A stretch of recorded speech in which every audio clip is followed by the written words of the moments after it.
السلام علیکم۔ S M Rashid کی ادبی دنیا میں ہم آپ کا استقبال کرتے ہیں۔ ہر اتوار کی طرح اس اتوار کو بھی ہم لے کر کے آئے ہیں آپ کا سب سے زیادہ پسندیدہ کالم، جی ہاں، لندن کی ڈائری۔ لندن کی ڈائری مستقل اخبار مشرق میں چھپتی آ رہی ہے اور آپ کے پاس میں اس مضمون کو پڑھتا رہا ہوں۔ آج بھی جو مضمون لندن کی ڈائری کے نام سے آیا ہے اس کا عنوان ہے رام رام۔ اس کے خالق ہیں یعنی کہ مصنف ہیں جناب فہیم اختر لندن۔ تو پیش خدمت ہے لندن کی ڈائری۔ جب کوئی رام رام کہتا ہے تو عام طور پر اس کا مطلب ان معنوں میں لیا جاتا ہے کہ کسی نے کوئی کام غلط کیا ہے، یعنی ہندو دھرم کے ماننے والے رام رام کہہ کر اس بات یا واقعہ پر افسوس ظاہر کرنا چاہتے ہیں، جس طرح اسلام میں استغفر اللہ کہنے کا عام رواج ہے۔ لیکن آج کل جو رام رام سنا جا رہا ہے اس کی نوعیت کچھ اور ہی ہے۔ اب آپ بھی حیران و پریشان ہو رہے ہوں گے کہ آخر میں سیدھی سیدھی بات کیوں نہیں کر رہا۔ بھائی بات ہی ایسی ہے کہ یہ پورا معاملہ ہے ہی پیچیدہ، اور اس کو ہم یوں ہی کہہ دیں تو آپ سمجھ جائیں گے کہ بات کچھ بھی نہیں ہے۔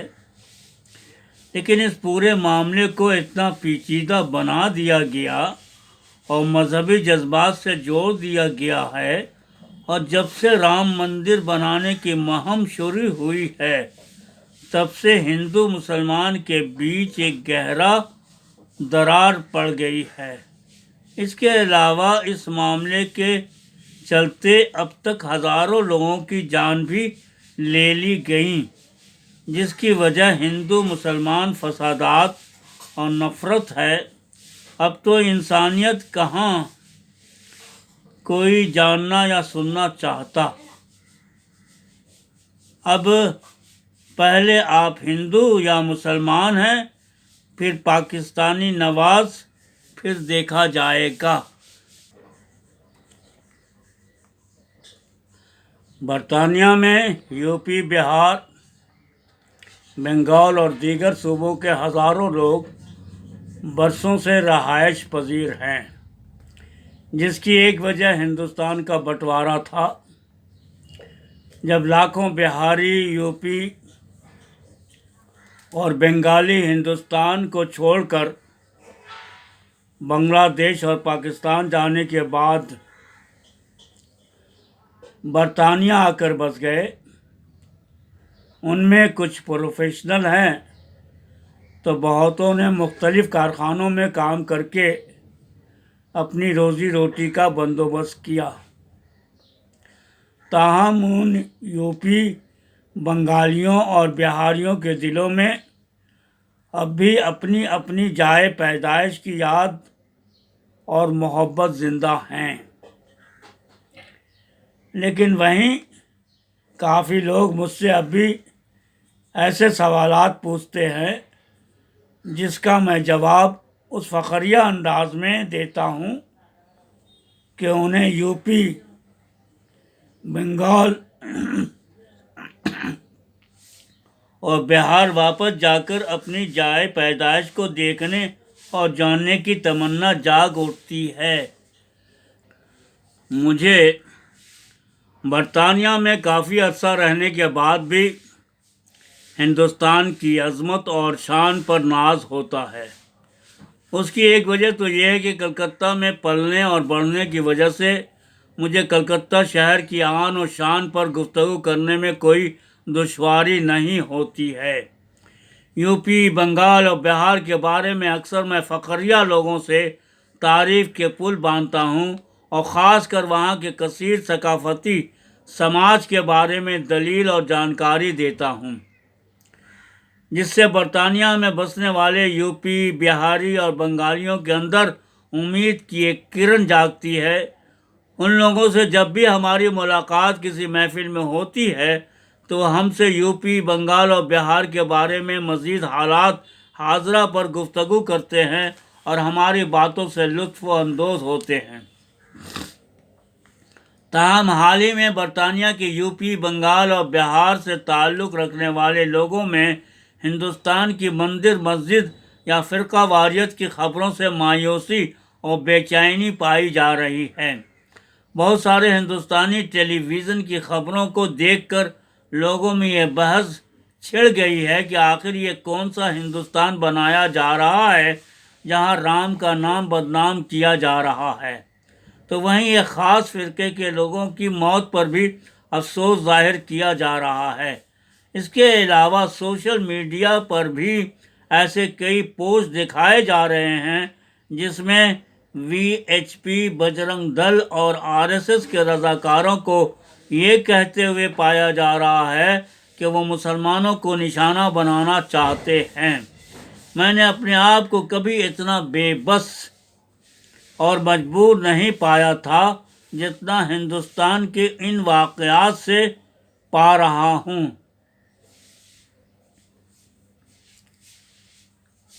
شاید اب اگر میں برطانیہ کی محفلوں میں جاؤں تو میرا سر ان بہاری، یوپی اور بنگالیوں کے سامنے جھکا رہے گا، کیونکہ میرے ہندوستان کے نام کو بدنام کیا جا رہا ہے۔ پچھلے کچھ برسوں سے ہندوستان کی پرامن فضا میں کشیدگی کا احساس ہو رہا ہے، خاص کر بابری مسجد کو جس طرح شہید کیا گیا اور ہندو کارسیوکوں کے جارحانہ رویے سے ہندوستان کے زیادہ تر ریاستوں میں کشیدگی پائی جا رہی ہے۔ ہندو دھرم کے نام نہاد ٹھیکیداروں کا دعویٰ ہے کہ وہ رام مندر وہیں بنائیں گے جہاں بابری مسجد تھی، تاہم یہ معاملہ اب بھی کورٹ میں پڑا ہوا ہے اور اس کے حل ہونے کی کوئی امید اب تک نظر نہیں آ رہی ہے۔ رام مندر کی تعمیر کرنے کے آڑ میں بی جے پی ہندوؤں کے جذبات کو بھڑکا کر زیادہ تر ریاستوں میں اپنی حکومت بنا چکی ہے اور 2014 کے عام چناؤ میں بی جے پی کو بھاری اکثریت سے کامیابی ملی تھی اور پورے ملک میں ہندو راشٹر بنانے کی مہم تیز کر دی گئی۔ 2018 کے عام چناؤ میں بی جے پی کی کامیابی نے ہندو راج بنانے کا خواب جو بی جے پی کے سیاستدان برسوں سے دیکھ رہے ہیں اب دھیرے دھیرے اپنی منزل کی طرف گامزن ہے۔ 5 اگست کو ہندوستانی نیوز ایجنسیوں کے علاوہ دنیا بھر کے ٹیلی ویژن اور اخبارات نے رام مندر کی بھومی پوجن کو اہم خبروں کے ساتھ جاری کیا۔ اس بھومی پوجن کی اہمیت کی ایک وجہ ہندوستانی وزیر اعظم نریندر مودی کی موجودگی تھی۔ وہی اپنا ڈھونگی انداز، ناز، نخرہ، اکڑ اور بناوٹی ڈائیلاگ والی تقریر سے دنیا بھر کے لوگوں کو بیوقوف بنانا۔ بس مت پوچھئے، کچھ پل کے لیے ایسا معلوم ہوا کہ پورا سیٹ سجایا گیا ہے اور موٹا بھائی یعنی مودی جی رام کی آڑ میں اپنی نفرت کی سیاسی سرگرمی کو مزید گرم کر رہے ہیں۔ خیر، بھومی پوجن کا آغاز جے شری رام سے کہہ کر مکمل ہوا اور دنیا والوں کو اب یقین ہو گیا کہ رام مندر بننا طے ہے۔ لیکن 5 اگست 2019 کو ہی کشمیر کے لوگوں کو اس وقت صدمہ پہنچا تھا جب وہاں کرفیو نافذ کر کے آئین 370 ختم کر دیا گیا تب سے کشمیریوں کو مہینوں گھروں میں بند رکھا گیا اور انسانی حقوق کا گلا گھونٹا جا رہا ہے، جو کہ ایک نہایت شرمناک اور تکلیف دہ بات ہے۔ اس سے تکلیف دہ بات یہ ہوئی کہ ہندوستانی حکومت کی اس زیادتی پر دنیا خاموش تماشائی سی رہی، جو کہ جمہوریت کے حامی اور وفا کرنے والوں کے لیے ایک شدید دھچکا ہے۔ آج بھی کشمیر معمول پر نہیں آیا ہے، اور اب بھی کئی لیڈران اور عام لوگ ہندوستانی فوج کی زیادتی سے سہمے ہوئے ہیں۔ ایسا محسوس ہوتا ہے کہ رام مندر کی بھومی پوجن کا دن 5 اگست تعین کرنا کہیں کشمیر جیسے معاملات کو چھپانا ہو۔ اس کے علاوہ ہندوستان میں کورونا وائرس سے مرنے والے کا کوئی پرسان حال ہی نہیں۔ ایک بات سمجھ میں نہیں آ رہی ہے کہ رام کا جنم تو کئی 100 سال پہلے ہوا تھا، اور اس سے قبل کئی ہندو راجا گزرے ہیں، جن کے کارنامے اور عمارتوں کو دیکھ کر اور انہیں تاریخ میں پڑھ کر حیرانی یہ ہو رہی ہے کہ وہ راجا رام کو مانتے ہوئے بھی رام مندر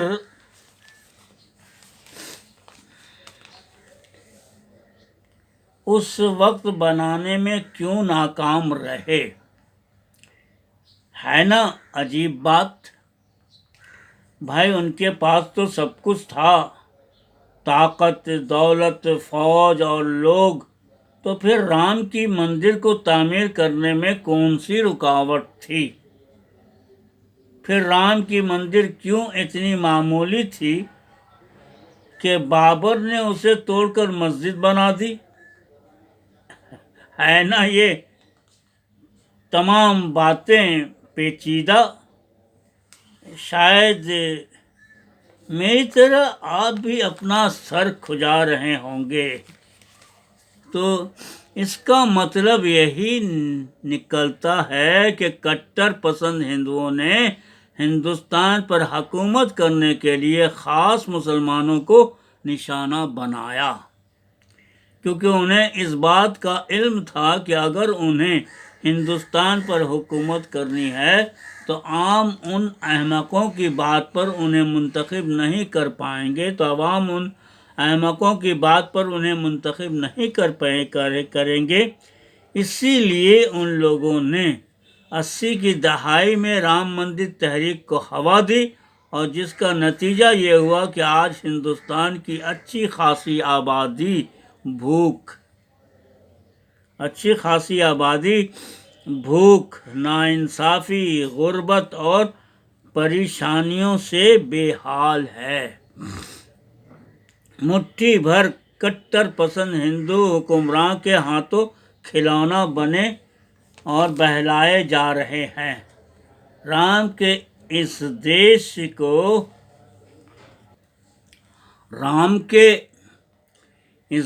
کو رحیم، بدھ، جین، گرو نانک اور کئی ایسے سادھو سنت، پیر اور پیغمبروں نے اپنایا ہے جس کی مثال دنیا کے کسی اور حصے میں نہیں پائی جاتی۔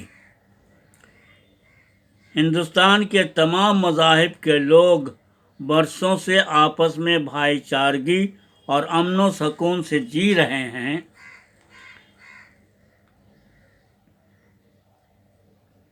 لیکن پچھلے کچھ برسوں سے RSS، VHP اور بجرنگ دل کے لیڈروں نے جس طرح سے ہندوستانی لوگوں میں نفرت کی دیوار کھڑی کی ہے، اسے گرانا فی الحال ناممکن دکھ رہا ہے۔ تاہم مجھے ہندوستانی عوام کی امن پسندی اور ایکتا پر پورا یقین ہے کہ وہ ہندوستان کو تمام مذہب اور لوگوں کا ملک بنائیں گے اور دنیا پھر ہماری سادگی، ایکتا اور بھائی چارے کی مثال پیش کرے گی۔ تو دوستو، ابھی آپ اسم راشد کی ادبی دنیا میں ایک مضمون سن رہے تھے، اپنا پسندیدہ مضمون، یعنی کہ لندن کی ڈائری، جو ہر اتوار کے دن اخبار مشرق میں شائع ہوتا ہے۔ تو آج کے اخبار مشرق میں جو لندن کی ڈائری شائع ہوئی ہے، اس کا عنوان تھا رام رام، اور اس رام رام کے مضمون کے خالق ہیں جناب فہیم اختر۔ میں امید کرتا ہوں کہ آپ کو یہ مضمون بھی اتنا ہی پسند آیا ہوگا جتنا ان کی پچھلی مضمونوں کو آپ نے پسند کیا ہے۔ اگر پسند آیا تو ضرور لائک کیجیے گا، شیئر کیجیے گا، کمنٹ کیجیے گا، اور اسم راشد کی ادبی دنیا کو اجازت دیجیے۔ پھر ملیں گے کسی اور ادیب کے ساتھ، کسی اور مضمون کے ساتھ۔ تب تک اسم راشد کی ادبی دنیا کو اجازت دیجیے۔ اللہ حافظ۔